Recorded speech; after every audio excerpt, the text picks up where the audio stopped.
Continuamos desarrollando nuestra serie, La obra del Espíritu Santo. Hemos venido hablando de los diferentes dones espirituales que el Señor ha provisto para su iglesia. Y hoy estaremos hablando de un don que tal vez muchos, por desconocer el significado correcto de este don, lo han malinterpretado. Es el don de la exhortación. Vamos a ver de qué se trata este don. En Romanos capítulo 12, versículo 6, San Pablo dice a la iglesia de los romanos, dice, de manera que, teniendo diferentes dones, según la gracia que nos es dada, si el de profecía, úsese, subraya la palabra úsese, que se traduce aprovechar bien. Entonces dice, según la gracia que nos es dada, si el de profecía, aprovéchese bien, conforme a la medida de fe, o si el de servicio, úsese en servir, o el que enseña, use el don en la enseñanza. Versículo 8, el que exhorta, use el don en la exhortación, y el que reparte con liberalidad, el que preside con solicitud, y el que hace misericordia con alegría. Hasta ahí vamos a leer. Les invito a que oremos, incline su rostro y pidamos a Dios que Él nos hable. Señor, gracias por esta hora, por este tiempo. Gracias por la oportunidad que nos das una vez más de estar reunidos como parte de tu iglesia alrededor del mundo. Y nos hemos reunido con el propósito de alabarte, con el propósito de adorarte, de reconocerte a ti como el Cordero de Dios que has quitado el pecado que había en nuestra vida, Señor. Fuiste el Cordero inmolado y a través de ese sacrificio perfecto nos hiciste tus hijos, nos hiciste parte de tu iglesia. Y a tu iglesia le has dado dones, Señor, para que tu iglesia funcione y sea eficaz en la labor que has dejado, Señor. Pedimos que hoy en esta tarde, Señor, nos hables al corazón y que esta palabra, Señor, caiga en buena tierra, en tierra fértil y produzca fruto a su tiempo y fruto abundante. Te pedimos todo esto en el nombre de Jesús. Amén. Amén. ¿Cuántos vienen con el deseo de que el Señor les hable? ¿Sí ha venido con ese deseo? Bueno, Dios nos va a hablar, pero también Dios nos va a exhortar a través de su palabra. ¿Está listo? Hemos entonces establecido que los dones espirituales son capacidades que Dios da por su Espíritu Santo y se las da a la iglesia, a los creyentes, a los nacidos de Dios en quienes mora el Espíritu Santo, pero también le da dones a los ministros con dos propósitos fundamentales y básicos. Uno, para que la iglesia, la cual somos todos y representamos el cuerpo de Cristo, funcionemos adecuadamente como iglesia. Para que la iglesia también a través de los dones vayamos madurando, para que la iglesia también vayamos creciendo sanos, saludables, y no como un cuerpo que solamente está estático, o un cuerpo que está pasivo, o peor aún, un cuerpo que está muerto. ¿Qué hacen los muertos? No hacen nada. Pero los que estamos vivos, todos los que están vivos den un grito de júbilo al Señor. Sí, sí están vivos. Bueno. Dice entonces San Pablo en 1 Corintios 12, 27, ustedes son el cuerpo de Cristo y miembros cada uno en particular. Miembros cada uno en particular. El segundo propósito es que a través de la manifestación de los dones, la iglesia como el cuerpo de Cristo hace algunas de las obras que hizo Jesús. Por ejemplo, repito esto, con los dones espirituales que el Señor ha depositado en la iglesia, que somos nosotros, podemos hacer algunas de las obras que hizo Jesús. Por ejemplo, una de las obras que hizo Jesús fue predicar. ¿Cuántos predican? No todos, pero podemos predicar todos. También Jesús sanó al que estaba enfermo. Nosotros también, con los dones que Dios ha dado, ha depositado a la iglesia, podemos también orar en el nombre de Jesús para aquel que está enfermo pueda ser sanado, no solamente físicamente, sino sanidad del alma. Jesús liberó a los que estaban cautivos y endemoniados. Nosotros también en el nombre de Jesús podemos orar por aquellos que están cautivos o están endemoniados para que en el nombre de Jesús puedan ser liberados. Pero también Jesús consoló al que estaba afligido, al que estaba triste. Igualmente nosotros podemos usar los dones para consolar a aquel que está triste o afligido. Pero también Jesús dio dones a su iglesia para que la iglesia exhortara a la iglesia también, para que amonestara en su nombre. Pero también, como la iglesia que representamos a Jesús aquí en la tierra, debemos de manifestar su amor, su compasión y su misericordia al que está necesitado, ya que la iglesia, la cual somos todos, representamos los ojos de Jesús, los oídos de Jesús, las manos de Jesús, los pies de Jesús, y en ese sentido entonces, como representantes aquí en la tierra de Jesús, vamos proclamando el evangelio de buenas nuevas de salvación. Pero al proclamar las buenas nuevas de salvación no lo hacemos en nuestra capacidad humana, lo hacemos con los dones espirituales que Dios nos ha dado. Por lo tanto, entonces, hermanos, los dones espirituales no debemos ejercerlos de manera indiscriminada. Tampoco los debemos desarrollar o ejercer de manera desordenada. Los dones espirituales necesitamos ejercerlos bajo dos condiciones básicas. Número uno, los dones espirituales al momento que los ejercemos deben estar bajo el control del Espíritu Santo, no bajo el control de las emociones o el emocionalismo, o no bajo experiencias raras o místicas. No, cuando los dones se ejercen, hay que ejercerlos todos siempre bajo el control del Espíritu Santo. Por ejemplo, algunas ocasiones hacemos algún llamado aquí al frente para todos aquellos que están enfermos. Y cuando llamamos a algunos que están enfermos, también llamamos a otros que sí están sanos para que vengan e impongan sus manos sobre los enfermos y oremos juntos en el nombre de Jesús para que los que están enfermos sean sanados conforme a la voluntad de Dios y a la soberanía de Dios. La Biblia dice, impondrán sus manos sobre los enfermos y estos sanarán. No dice la Biblia, solamente el pastor o el apóstol o el evangelista tiene la autoridad y el poder para imponer las manos sobre los que están enfermos y ser sanados. No, todos tenemos manos, ¿verdad que sí? Bueno, este llamado es para todos, a imponer nuestras manos cuando alguien está enfermo, orar en el nombre de Jesús para que éste sea sanado. Pero todo, vuelvo a repetirlo, cuando se ejercen los dones, deben de ser ejercidos bajo el control del Espíritu Santo. ¿Me estoy explicando bien? Bueno, número 2, la siguiente condición básica, cómo se deben ejercer los dones, es que los dones cuando se ejercitan o se ejecutan, deben de ser usados para la edificación de la iglesia y no para la confusión de la iglesia.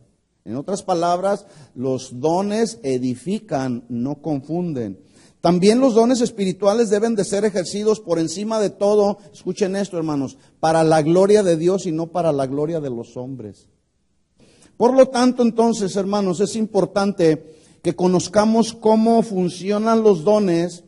Y quienes tienen dones o quienes tenemos dones, debemos usarlos para la gloria de Dios. Dijimos que hay 3 clasificaciones de los dones del Espíritu Santo. Número 1, los dones del Hijo, que ya los estudiamos, que están en Efesios 4:11, hablando del apóstol, profeta, evangelista, pastor y maestro.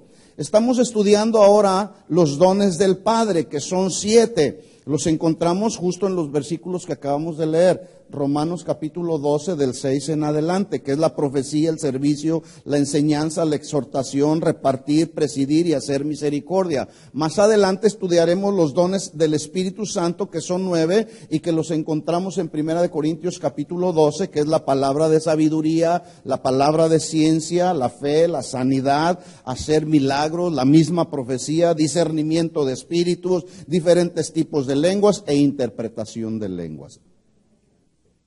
Es importante entonces, hermanos, saber y entender que ningún don o habilidad que Dios te ha dado tendrá valor y será efectivo si no se usa. ¿Está claro eso? Por ejemplo, hay algunos de ustedes que tienen un don excelente en la enseñanza. Pero ¿de qué le sirve a esa persona tener ese don que Dios le dio en la enseñanza si no lo usa? Imagínense, por ejemplo, alguna de las chicas panderistas con ese don que Dios les ha dado y ahí sentadas, sin usar el don.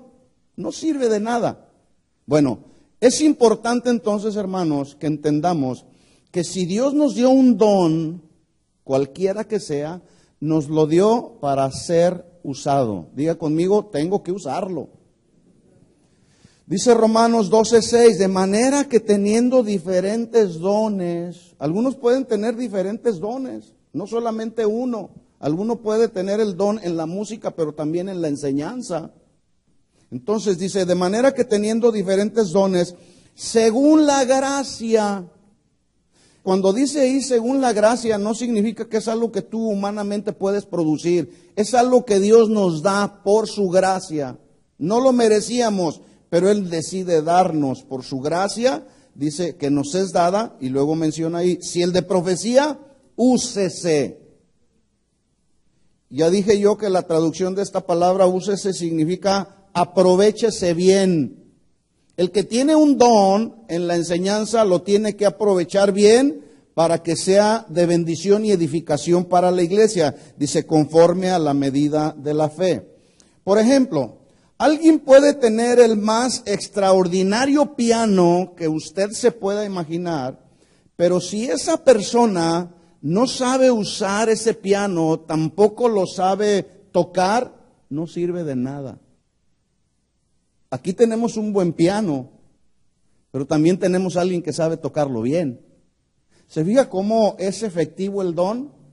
¿Cómo es efectivo el instrumento? Sin embargo, imagínense entonces que tenemos un excelente piano, pero no hay nadie que lo sepa tocar. Tenemos excelente sonido allá, pero no todos tienen la habilidad o la capacidad para poder arreglar cualquier problema técnico que pueda suceder. Se necesita que el que está ahí, que el que tiene el don en cualquier área, sepa usarlo. En otras palabras, sería una gran tragedia que muchos que se dicen cristianos, teniendo dones tan extraordinarios de Dios, que Dios les ha dado, sean negligentes manteniendo ese don sin uso.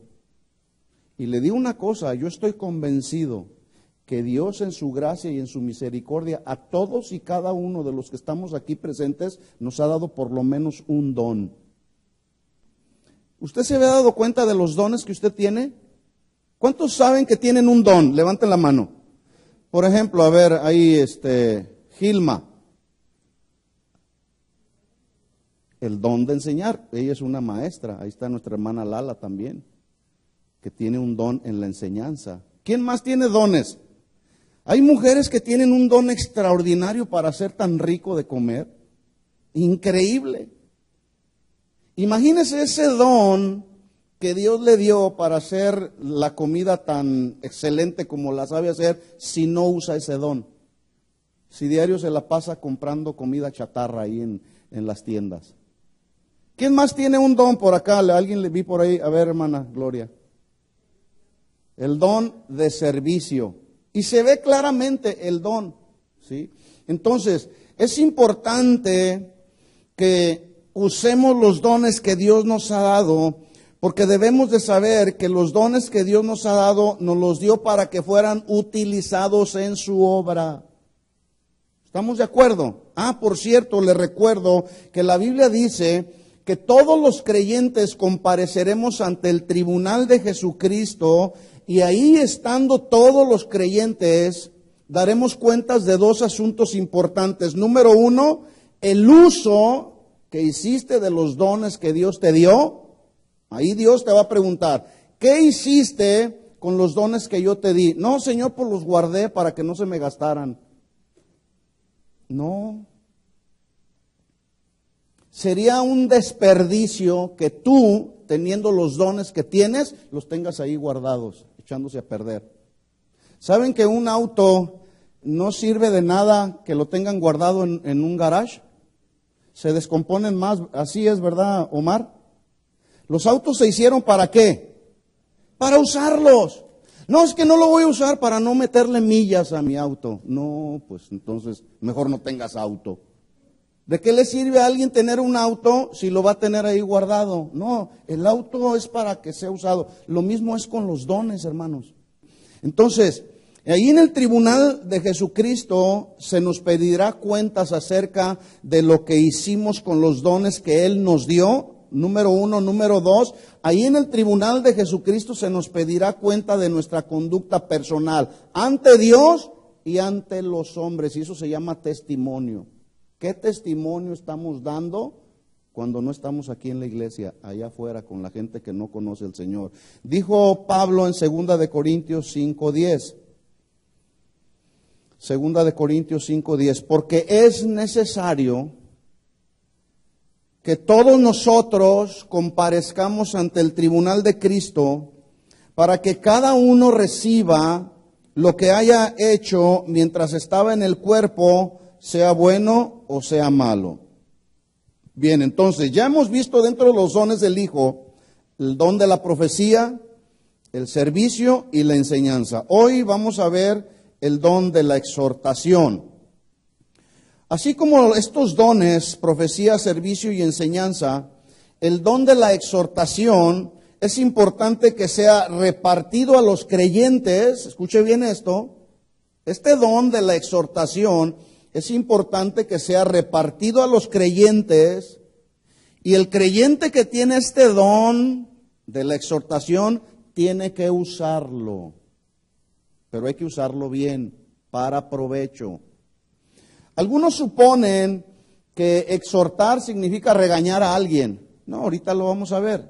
En lo personal yo considero que este don de la exhortación debería de funcionar a través de todos los creyentes. Este es un asunto personal, no lo dice la Biblia. Ahorita lo vamos a ver. Creo que este don debe de funcionar en la vida de todos los creyentes. Es decir, todos los creyentes podemos ejecutarlo, ¿sí? Para entender lo que acabo de afirmar, necesitamos entonces ir a la raíz de la palabra exhortar y exhortación.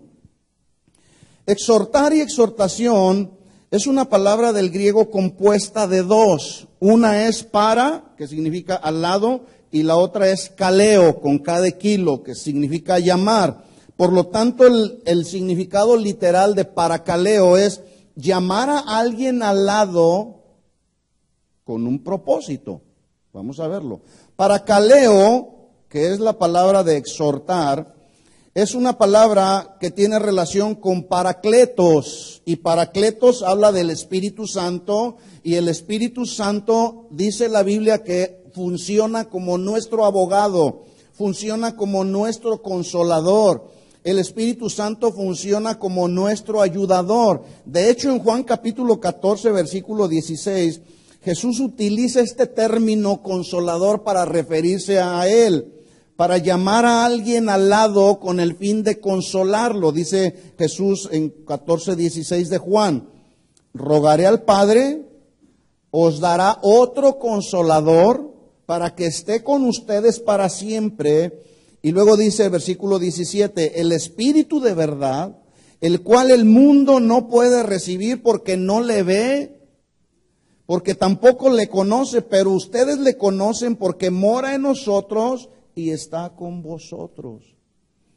En 1 de Juan capítulo 2, versículo 1, también habla de Jesús como nuestro abogado. Dice, hijitos míos, estas cosas les escribo para que no pequéis. Y si alguno hubiera pecado, abogado tenemos para con el Padre. Ahí la palabra abogado es la palabra del griego parakletos, que se refiere al Espíritu Santo, alguien como Jesús. Dice, tenemos para con el Padre a Jesucristo el justo. Por lo tanto, entonces, hermanos, el don de la exhortación, parakaleo, tiene la idea, entendámoslo esto muy bien, de llamar a alguien al lado de uno. Pregunta, ¿exhortar o exhortación significará llamar al lado de uno a alguien para regañarlo? ¿Para acusarlo de algo? ¿Para maltratarlo? ¿Ofenderlo? No. Esta palabra exhortación tiene varios significados que vamos a estudiar, porque es importante entender el verdadero significado de la palabra exhortación, porque luego de repente dicen, te llama el pastor, te va a exhortar, y luego empiezan a temblar, y como que le tienen pavor al pastor. No, hermanos, vamos a tratar de entender cómo funciona este don, el don de la exhortación. Tiene varios significados. Número uno, el significado número uno es llamar a alguien al lado de uno para aconsejarlo. Para aconsejarlo. Ahora, todos de una o de otra manera necesitamos el consejo. Hay ocasiones en que necesitamos el consejo para resolver algún asunto relacionado con la familia. A veces necesitamos un consejo para resolver algún asunto relacionado con los hijos, algún consejo relacionado con la buena relación como matrimonio entre el esposo y la esposa. A veces se necesita un consejo para hacer una decisión que tiene que ver con nuestro trabajo. Tenemos necesidad de ser aconsejados, ¿sí o no? Pero el que es aconsejado, escuchen esto, hermanos, debe de estar dispuesto a recibir el consejo del consejero. Porque yo me he encontrado en el trabajo que luego hacemos de consejería matrimonial o familiar, me encuentro con que vienen algunas parejas, nos comparten la situación que están viviendo, les damos un consejo basado en la Escritura y saliendo de la oficina de consejería, empiezan a hacer lo que les da su gana. Ah, no, yo no estuve de acuerdo con lo que me dijeron. Pues es que no se trata de que estés o no de acuerdo conmigo, sino se trata de estar de acuerdo con lo que la Biblia dice. Entonces, el que es aconsejado debe de estar dispuesto a recibir el consejo que le da el consejero. Y quiero aclararle lo siguiente, no cualquier consejero, Porque el día de hoy hay consejeros que están aconsejando no exactamente lo que dice la Biblia, están aconsejando lo que les viene a la mente. El consejero cristiano, el consejero espiritual, número uno, debe de ser nacido de nuevo. El consejero espiritual debe de ser lleno del Espíritu Santo, debe de tener la sabiduría de Dios. Debe de tener también buen testimonio. Y el problema con que luego yo he visto por ahí es que alguno tiene alguna situación difícil en la cual necesita hacer una decisión, por ejemplo, con su matrimonio, con los hijos, y en lugar de venir con el consejero lleno del Espíritu Santo, lleno de la sabiduría de Dios, lleno del entendimiento de la Biblia, van con el compadre de enfrente que no es cristiano. Le dicen, oye, compadre, ¿qué opinas? Fíjate que tengo problemas con mi marido o con mi esposa, ¿y qué me sugieres que haga? Ah, no, pues tú hazle lo mismo para que sienta lo que tú estás sintiendo. No. Pregunta, cuando usted necesita un consejo, ¿a quién se acerca? Yo no sé. Nosotros aquí tenemos un teléfono donde ofrecemos consejería familiar a través de una cita. Y el consejo que damos es un consejo basado en la Biblia, no es basado en la psicología moderna. Es basado estrictamente en el consejo de la Biblia, lo que la Biblia dice.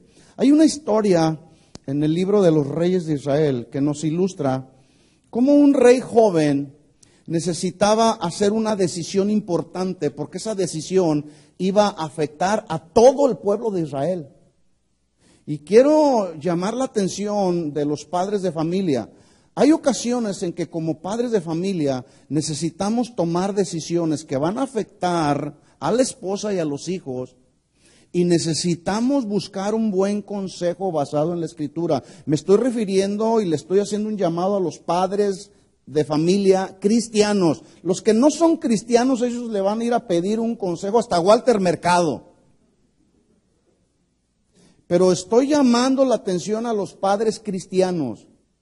Si usted necesita hacer una decisión especialmente que va a afectar a su familia, asegúrese de que con quien va a pedir el consejo sea nacido de nuevo, lleno del Espíritu Santo, que tenga la sabiduría de Dios y además que tenga buen testimonio, entre otras cualidades. Este rey joven necesitaba hacer una decisión porque iba a afectar esa decisión a todo el pueblo de Israel. Y este va y pide el consejo de los ancianos experimentados, pero tratando de buscar una segunda opinión, se le ocurre ir a pedirle el consejo a jóvenes que no tenían experiencia. Me estoy refiriendo al rey Roboam, quien era el hijo mayor de Salomón. Y vamos a ver si este rey Roboam, que era el hijo mayor de Salomón, heredó la sabiduría que tuvo Salomón. ¿Quiere conocer la historia?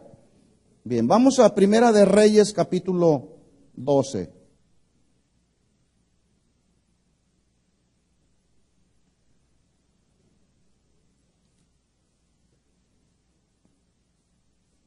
Le recuerdo entonces que la palabra exhortar significa llamar a alguien al lado para aconsejar.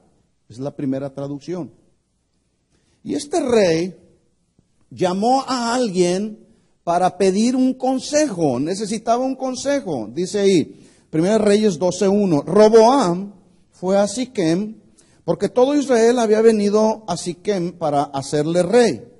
Y aconteció que cuando lo oyó Jeroboam, hijo de Nabat, que aún estaba en Egipto, a donde había huido de delante del rey Salomón y habitaba en Egipto, enviaron a llamarle. Vino pues Jeroboam y toda la congregación de Israel y hablaron a Roboam diciendo, versículo 4, tu padre, es decir, Salomón, agravó nuestro yugo. Pues el trabajo que ellos estaban haciendo era un trabajo pesado. Dice, agravó nuestro yugo, mas ahora disminuye tú algo de la dura servidumbre de tu padre y del yugo pesado que puso sobre nosotros, y te serviremos. Es decir, estaremos dispuestos a servirte en todo lo que tú nos digas, pero nos sentimos agobiados, es mucha la carga, es mucha la presión que estamos teniendo. Entonces, quita un poco de ese yugo y nuestro compromiso, dicen ellos, es que te serviremos en todo lo que nos pidas. Versículo 5. Y él les dijo, váyanse y de aquí a 3 días vuelvan a mí, y el pueblo se fue.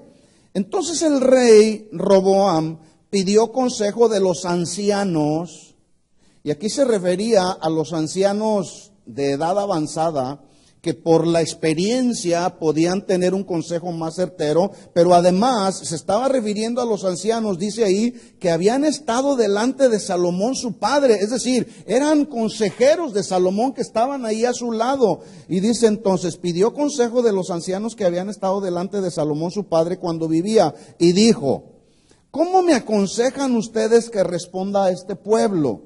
Y ellos le hablaron diciendo, si tú fueres hoy siervo de este pueblo y los sirvieres, es decir, si atiendes a la petición que ellos te están haciendo, si tú fueres hoy siervo de este pueblo y les sirvieres y les respondieres buenas palabras y les hablares, ellos te aseguro que te servirán para siempre. Este fue el consejo de los ancianos sabios, inteligentes, la experiencia. Versículo 8. Pero él dejó el consejo, el rey Roboam, dejó el consejo de los ancianos que le habían dado y pidió consejo de los jóvenes.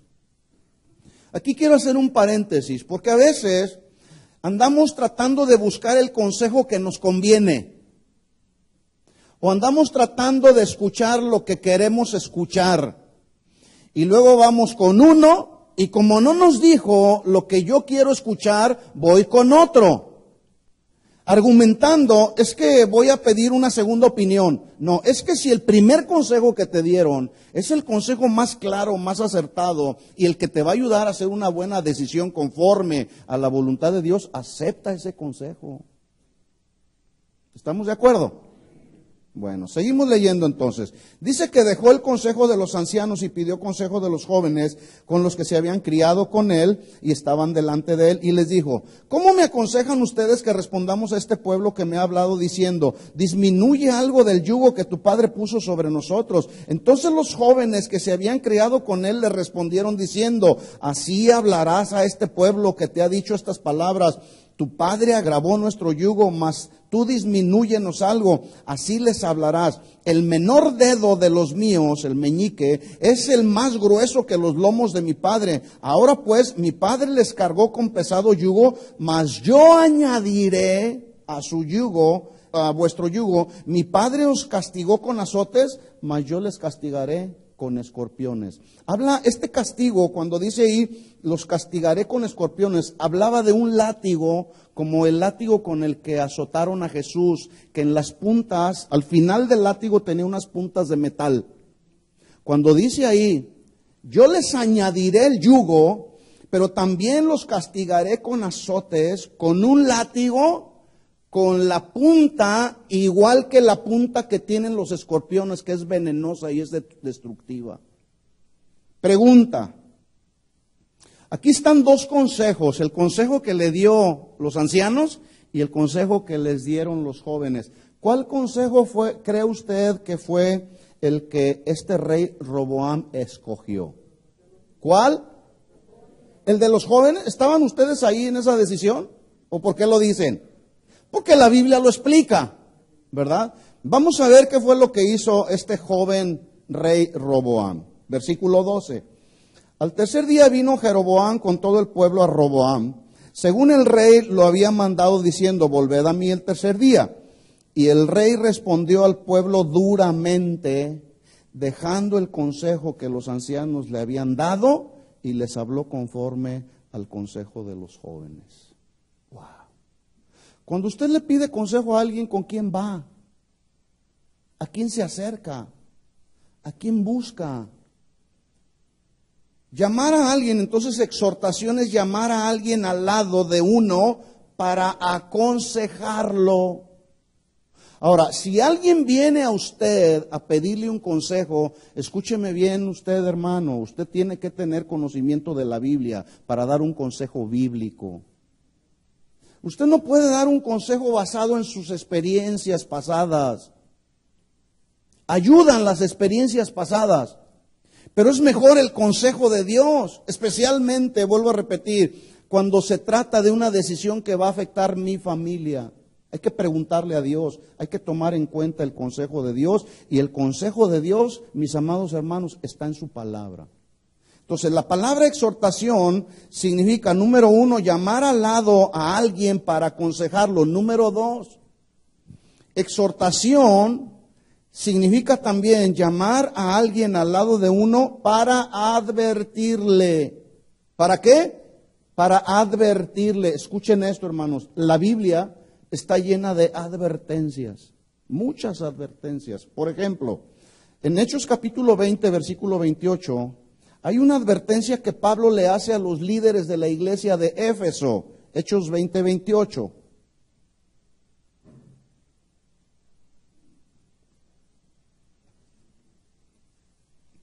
Entonces, número uno, exhortar significa llamar a alguien al lado para aconsejar.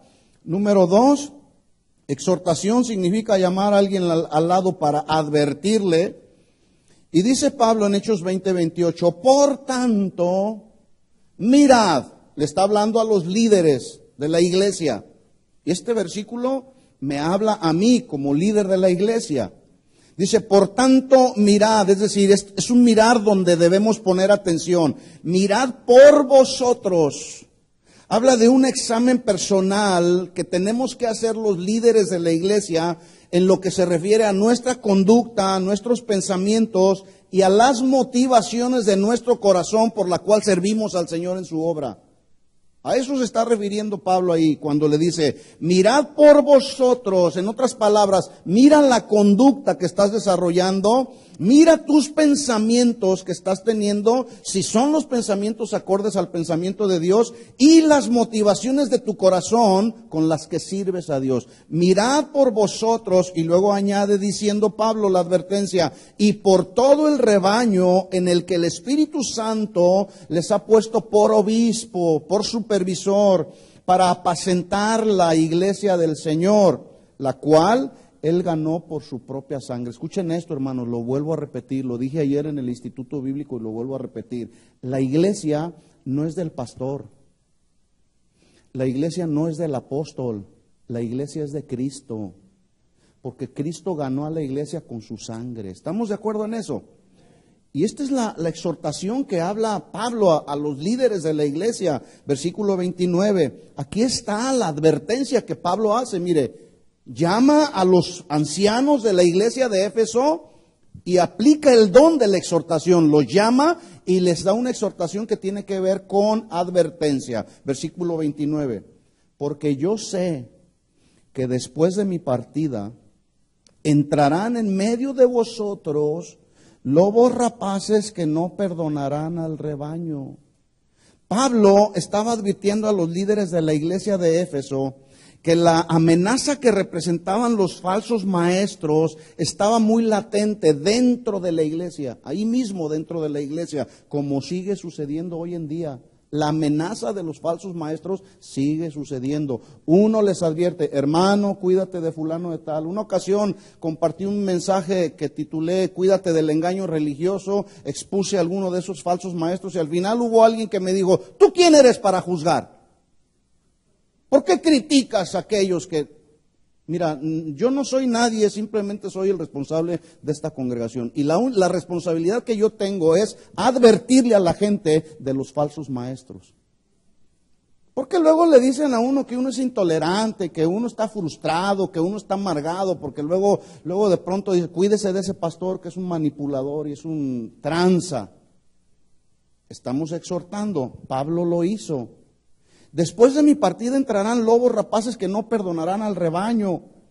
Pero hay algo mucho peor que los ataques que vienen de afuera, de los falsos maestros que andan afuera. Y Pablo hace la advertencia diciendo que son los ataques que surgen de dentro de la iglesia. Y Pablo no esconde este asunto, sino más bien advierte, exhorta en otras palabras, con una advertencia a la iglesia de Dios, versículo 30, Hechos 20:30, y dice, y de vosotros mismos se levantarán hombres o mujeres que hablen cosas perversas. Ahí la palabra perversa se traduce torcidas o distorsionadas.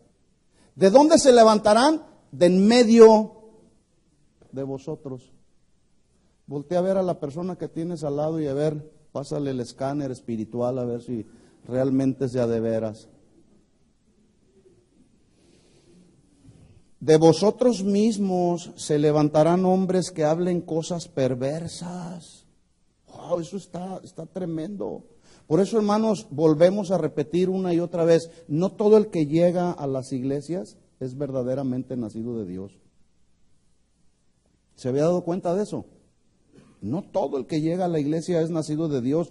Dice, hombres que entrarán, se levantarán, hablarán cosas perversas para arrastrar tras sí a los discípulos.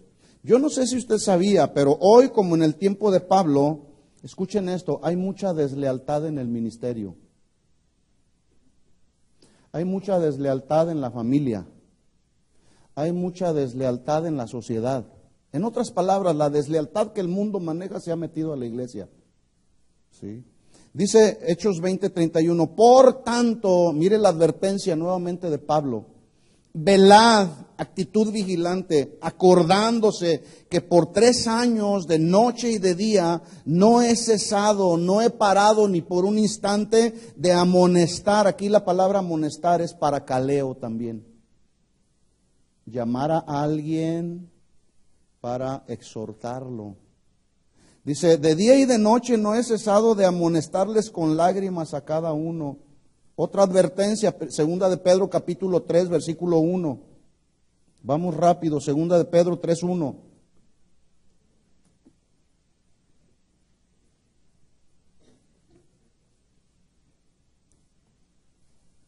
Le recuerdo entonces que la segunda traducción de la palabra exhortación es llamar a alguien al lado para advertirle. Segunda de Pedro 3:1, amados, esta es la segunda carta que os escribo y en ambas despierto con exhortación, paracaleo. En ambas despierto con exhortación vuestro limpio entendimiento, para que tengáis memoria de las palabras que antes han sido dichas por los santos profetas y del mandamiento del Señor y Salvador dado por vuestros apóstoles, sabiendo primero esto, que en los postreros días vendrán burladores, ahí está una advertencia, andando según sus propias concupiscencias y diciendo, ¿dónde está la promesa de su advenimiento? Es decir, Ustedes dicen que Jesús va a regresar por segunda vez, pero ¿dónde está? No lo vemos. O sea, ellos querían ya ver que se cumpliera la promesa. Jesús prometió que vendría por segunda vez, ¿sí o no? Sí, Él prometió, pero nunca dijo cuándo. Lo único que dijo fue que vendría como ladrón en la noche. En otras palabras, de una manera inesperada. Y estos estaban reclamando, pero Pedro les hace una advertencia. Ellos dicen, ¿dónde está la promesa de su advenimiento? Porque desde el día en que nuestros padres durmieron, todas las cosas permanecen así como desde el principio de la creación. Vayamos hasta el versículo 10. Dice Pedro ahí, tratando de llamar a la iglesia en una exhortación que tiene que ver con advertencia. Dice, pero el día del Señor vendrá. Si usted tenía dudas, espero que esta mañana o esta hora, esta duda le quede clara. El día del Señor vendrá, nos guste o no nos guste. Y vendrá como ladrón en la noche, en el cual los cielos pasarán con gran estruendo y los elementos ardiendo serán deshechos y la tierra y la obra que en ellas hay serán quemadas. Puesto que todas estas cosas han de ser deshechas, ¿cómo no debéis vosotros andar en santa y piadosa manera de vivir, esperando y apresurándoos para la venida del día de Dios, en el cual los cielos encendiéndose serán deshechos y los elementos siendo quemados se fundirán? Alguien dijo que esta escena tendrá que ver, entre otras cosas, con una tercera guerra mundial, que se desatará no dentro de mucho tiempo, pero también alguien dijo que todos los elementos ardiendo que se fundirán vendrán por causa y el resultado de la explosión de una bomba atómica mucho peor que la que explotó allá en Japón, Hiroshima y Nagasaki.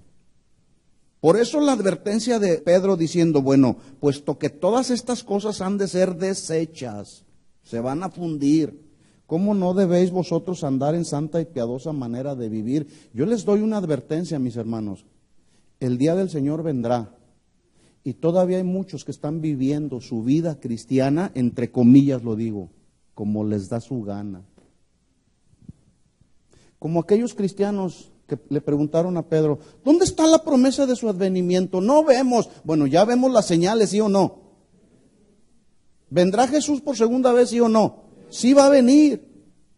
Ya vemos las señales que están sucediendo, guerras, rumores de guerras, hambre, pestes, por donde quiera. Y todavía hay muchos cristianos que llegan tarde a la reunión, que hacen de su vida cristiana lo que les da la gana, que no sirven al Señor, teniendo dones que Dios les ha dado para que sean usados para la edificación de la iglesia, están ahí con los brazos cruzados. Y dicen, no, yo no voy a la iglesia ahora, es que estoy cansado, trabajé mucho toda la semana. Y no estoy enojado, pero sí les estoy exhortando, les estoy advirtiendo. Ahora, esta es una palabra de advertencia, no mía, de la Biblia. El día del Señor vendrá, hermanos. Pero mientras Él llega, yo creo que nuestro fervor, nuestra pasión y nuestro anhelo por Dios debe de levantar el nivel cada día más, hermanos. Y en la vida de muchos cristianos, en lugar de levantar el nivel, van bajando cada vez más. En otras palabras, hacen un cristianismo tan diluido ya. En lugar de decir, Señor, yo veo las señales, quiero cada día estar más en tu presencia. Señor, redarguye mi corazón, quita todas aquellas cosas que no te agradan de mí, como hace un momento nos hacían un llamado a ver la santidad de Dios. Él es 3 veces santo, todo lo que rodea el trono de Dios es santidad. Y Dios está buscando un pueblo que viva en santidad. Y el pueblo de hoy, los cristianos de hoy, en lugar de mantenerse con mayor fervor en la presencia del Señor, lo que menos quieren hacer es orar y estudiar la Biblia. Yo me fui para atrás. El periodo pasado teníamos más de 100 estudiantes, hoy no llegan ni siquiera a 40. Yo digo, ¿dónde están los cristianos de hoy? Los cristianos de hoy no tienen anhelo y pasión por estudiar la Biblia, por eso hay tanta ignorancia en la iglesia, por eso vienen los falsos maestros con sus falsas doctrinas y arrastran a los ignorantes. Dice versículo 13, 2 de Pedro 3:13, pero nosotros esperamos, según sus promesas, cielos nuevos y tierra nueva en los cuales mora la justicia. Por lo cual, oh amados, dice Pedro, estando en espera de estas cosas, procurad con diligencia. Lo contrario de la diligencia, ¿qué es? ¿Qué es? Negligencia. Y hay mucha negligencia en los cristianos de hoy. De aquí no, por supuesto. Hay mucha negligencia en muchos cristianos hoy, que nomás esperan cualquier pretexto para alejarse de Dios. Es que usted no sabe el sufrimiento que estoy experimentando. Es que usted no tiene las pruebas que yo estoy pasando. Le quiero recomendar, por cierto, que escuche la serie que estamos compartiendo los días miércoles. Estoy hablando justamente de las pruebas y el propósito de las pruebas. No, es que el miércoles yo no puedo venir, hermano. Bueno, pues si no puedes venir, por lo menos conéctate a la página. Pero ni siquiera eso. ¿Cuántos sabían que tenemos una página? Y hay tanto material, no nomás en nuestra página, en todas las páginas de las casas de oración hay buen material. Pero ¿sabe qué es lo que pasa? Hay mucha negligencia en el cristianismo de hoy. Y dicen, no, es que no tengo tiempo. Ah, pero no se trata de un party. Porque ahí estamos todos. Mire, acabo de pasar por una iglesia que está aquí en la esquina. Y terminando la reunión, estaban listos los puestos de comida. La iglesia se ve a reventar. A reventarse, autos por donde quiera. Porque después del servicio les espera una rica comida. Y están pensando más en la comida que les espera que en la comida espiritual. La palabra exhortar, les recuerdo, que significa llamar a alguien al lado para advertirles. Yo les estoy advirtiendo, nada más. Yo no soy el policía de nadie. Yo solamente soy el pastor de la congregación. Mi responsabilidad es advertirles conforme a lo que dice la Biblia. Ya usted hará sus propias decisiones. Entonces, exhortar significa llamar a alguien al lado para advertirle. Ahora, yo pregunto, en el contexto de lo que estoy hablando hasta ahorita respecto a la palabra exhortar, yo pregunto, ¿será necesario el don de la exhortación en este contexto dentro de la iglesia, sí o no? Sí es necesario. Yo como pastor tengo la responsabilidad de exhortarles, aconsejarles, advertirles, pero como padre también tengo la responsabilidad de advertirles a mis hijos. Usted como padre también tiene la responsabilidad de aconsejar a sus hijos y advertirle a sus hijos. No nomás regañarlos, muchacho tonto, no sirves para nada. De esos padres no hay aquí, ¿verdad que no? Digan no, aunque sea por fe, padres.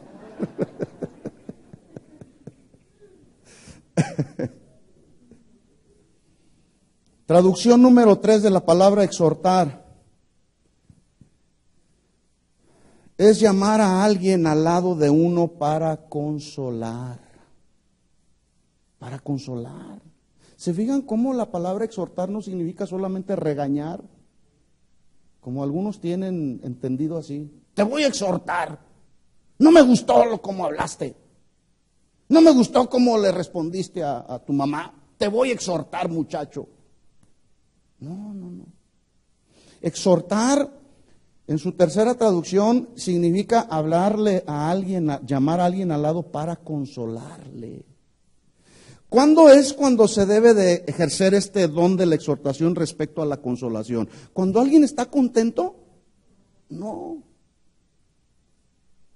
Cuando alguien está sufriendo, está pasando por una etapa de aflicción, de tristeza, de angustia, es cuando nosotros los cristianos, los que formamos parte del cuerpo de Cristo, tenemos la responsabilidad de acercarnos con mi hermano que está en aflicción, en alguna necesidad, llamarlo cerca de uno para consolarlo.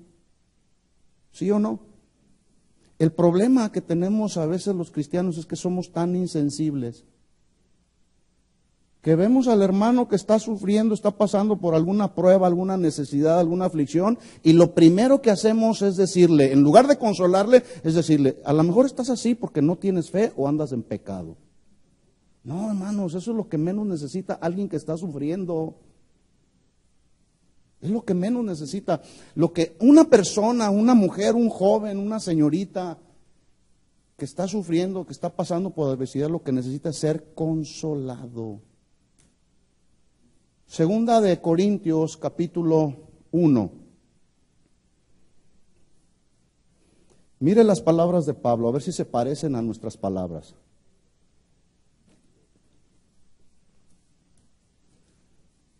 Segunda de Corintios, capítulo 1. ¿Lo tiene? Versículo 3. Bendito sea el Dios y Padre de nuestro Señor Jesucristo. Alabanza. Padre de misericordias. ¿Cuántos saben que si no fuera por las misericordias de Dios ya hubiésemos sido consumidos, fulminados de este planeta? Pero por su misericordia hoy estamos aquí. Bendito sea el Dios y Padre. Me gusta mucho esta oración que hacía San Pablo. El Dios y Padre de nuestro Señor Jesucristo, Padre de misericordia y Dios de toda consolación. Paracaleo. El cual nos consuela, es decir, nos llama al lado. ¿Quién? El Padre, cuando vamos a su presencia. Si alguien está en aflicción, en angustia o en desesperación, lo que tenemos que hacer como hijos de Dios es ir ahí a su presencia para que Él nos consuele, paracaleo, para que podamos acercarnos a Él y Él nos abrace y nos pueda consolar en nuestra aflicción. A eso se está refiriendo San Pablo. Dice, el cual nos consuela en todas nuestras tribulaciones. ¿Cuántas tribulaciones? Todas. ¿Quién está pasando por tribulación? Levante su mano. A lo mejor estás pasando por una tribulación ahí con tu marido, con tus hijos, y dices, qué tribulación tan impresionante, mejor que ya venga el Señor. Bueno, mejor ve a la presencia del Señor y dile, Señor, dame de tu gracia para poder soportar esta tribulación.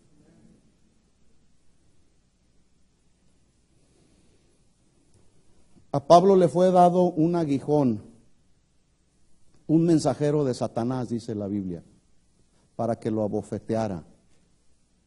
Y él dijo, para que la grandeza de las revelaciones del Señor no me sacaran desmedidamente de mi lugar que debo de estar, me fue dado un aguijón en mi carne.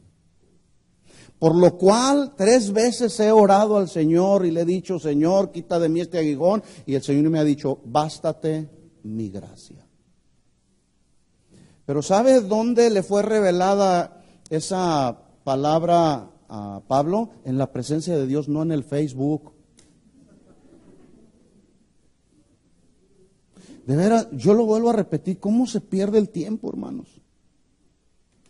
¿Cómo hay cristianos que pierden tanto tiempo en lugar de estar ahí en la presencia del Señor diciéndole, Señor, quita de mí esta adicción del Facebook?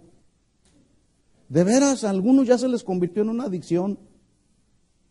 Y se levantan en la mañana y lo primero que hacen, en lugar de darle gracias a Dios, es prender su teléfono, conectarse al Facebook a ver quién les está hablando. En lugar de ir a la presencia de Dios y decir, Señor, háblame, que tu siervo oye. Yo les dije que el Señor nos iba a hablar y a exhortar y nos iba a gritar a algunos también.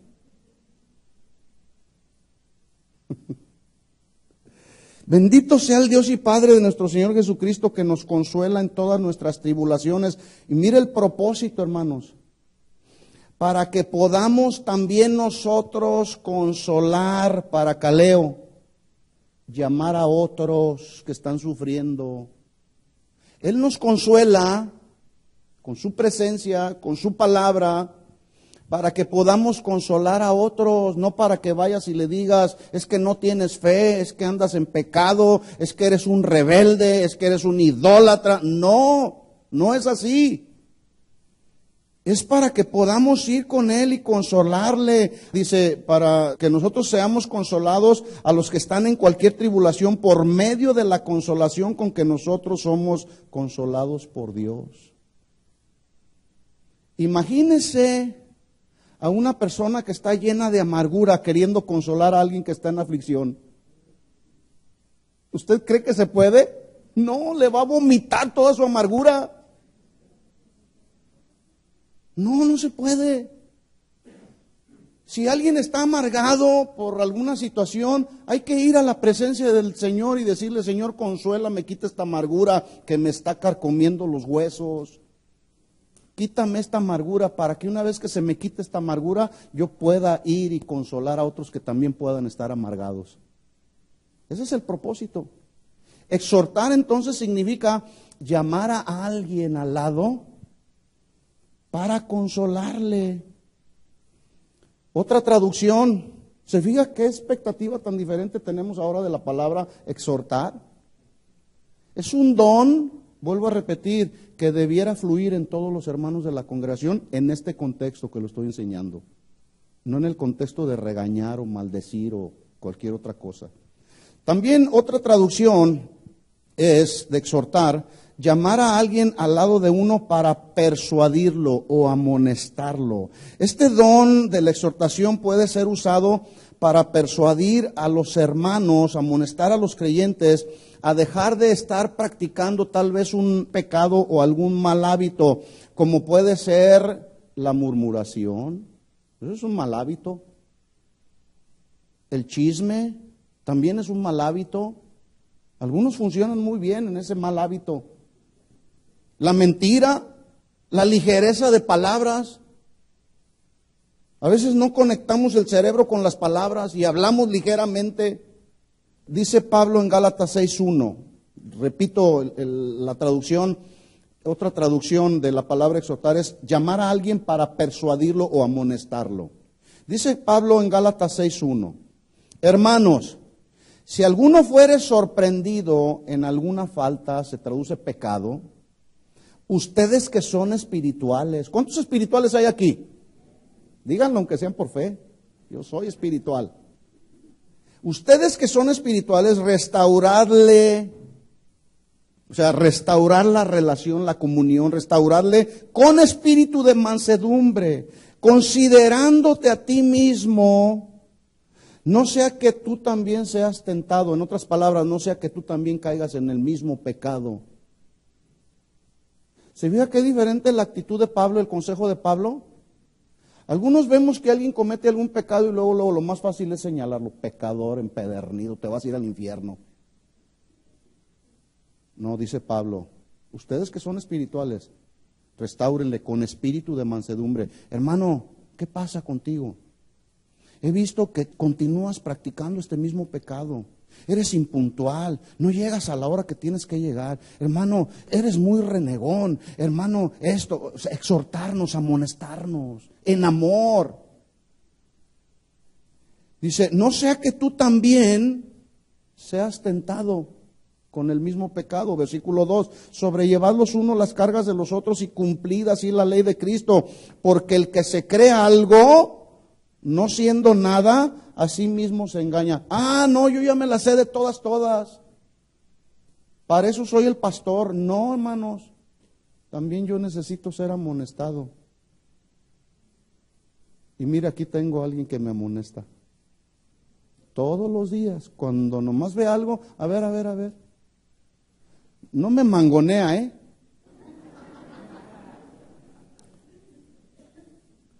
Porque luego dicen, mandilón, te mangonea tu esposa. No, me habla con amor, me exhorta, me amonesta, con sabiduría, me confronta con mis errores, con mis pecados, con mis conductas, con mis pensamientos.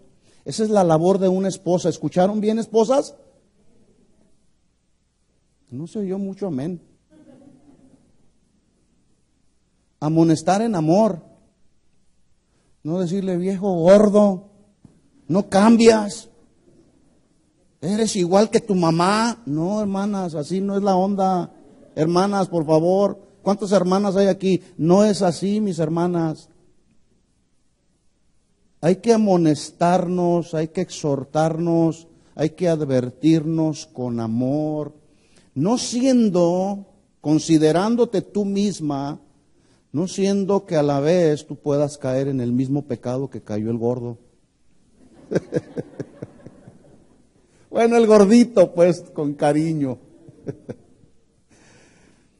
Así que cada uno someta a prueba su propia obra y entonces tendrá motivo de gloriarse solo respecto de sí mismo y no de otro. ¿Estamos bien hasta aquí? Es del ministerio de exhortación, o mejor dicho, del don de la exhortación, que el escritor de los Hebreos habla cuando se trata de amonestar a los creyentes con la siguiente escritura, Hebreos 10:24. Este versículo a muchos no les gusta, pero se los tengo que decir porque si no tendría que quitarlo de la Biblia, y eso no se puede. Hebreos 10:24.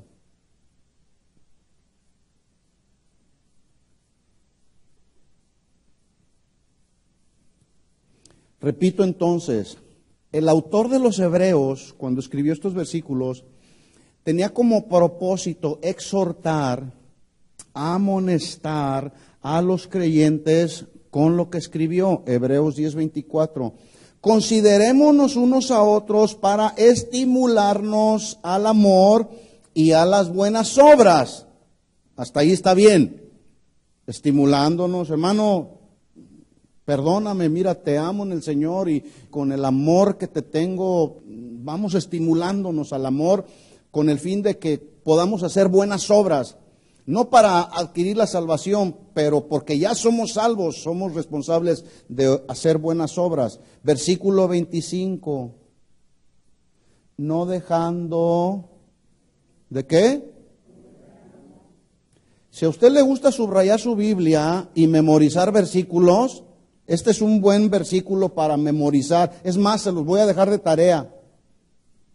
No dejando de congregarnos, diga conmigo, no dejando de congregarme,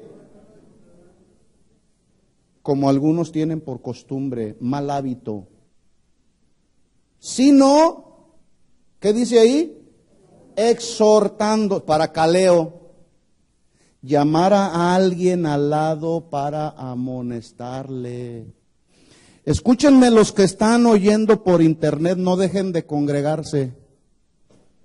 Es que algunos dicen, no sé hasta qué punto. Bueno, déjenme decirle, esa señal de internet es para los que no conocen al Señor o para los que no pueden llegar hasta acá.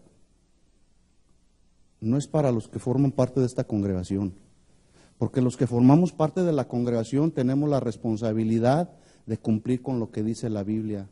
Y el que no viene, bueno, pues hay que llamarlo al lado de uno para exhortarle, diciéndole, como dice el autor de los Hebreos, capítulo 10, versículo 25, no dejando de congregarte como algunos tienen por costumbre. Ahora, aquí hay un balance, ¿eh? A veces la gente no llega al servicio porque hay una necesidad apremiante que se reconoce cabalmente. Pero luego el patrón le dice, te voy a pagar 3 veces más de lo que ganas, pero trabaja el domingo. Gloria a Dios, Señor, ¿me quieres bendecir? No, hermanos, no es así, así no funciona la cosa. Si no, entonces pues hay que quitarle este versículo a la Biblia. Hebreos 10:25 dice, no dejando de congregarse como algunos tienen por costumbre, sino exhortándoos, y tanto más cuanto veis que aquel día se acerca. ¿Cuál día? ¿El día del party? Esta va a ser la gran boda del Cordero con su iglesia. Ese sí va a ser un tremendo fiestonón. Yo quiero estar ahí. ¿Cuántos quieren estar ahí? Bueno, la exhortación es, no dejen de congregarse, no dejen de vivir en una vida santa y piadosa, sabiendo, puesto que todas estas cosas han de ser desechas, ¿cómo no debéis vosotros vivir en santa y piadosa manera de vivir? Queremos estar allá con el Señor, pero no se quiere pagar el precio, así no funciona. ¿Quieres estar allá? Aquí sacas tu boleto, mi hermano. Una ocasión yo le pregunté a alguien, oye, así tratando de fluir en este don, Le pregunté a alguien, oye, ¿por qué ya no vienes a las reuniones de matrimonios? ¿Por qué? Es más, ya no te veo en las reuniones entre semana. Eventualmente vienes el domingo. ¿Está todo bien en tu matrimonio? ¿Está todo bien en tu familia? Me respondió lo siguiente, mire pastor, usted no es nadie para presionarme, ¿eh? Yo vengo cuando tengo tiempo y ahora tengo mucho trabajo, así que tengo que trabajar. Pues usted no me va a pagar mis utilidades, ¿verdad que no? Salí regañado. Dije yo, perdón, excuse me.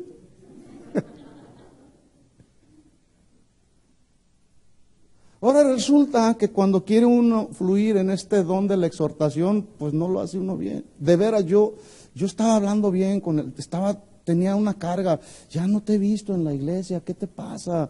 ¿Qué sucede? No me presiones, no me presiones. Yo voy cuando me nazca. Ah, bueno, pues a ver si el día que te nazca no se fue ya a la iglesia con el Señor. Y tú llegaste el día que te nació a la iglesia y no había nadie.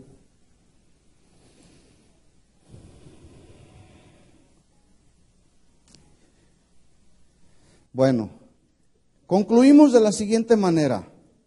Así como la profecía es el don, escuchen esto hermanos, porque voy a concluir aquí.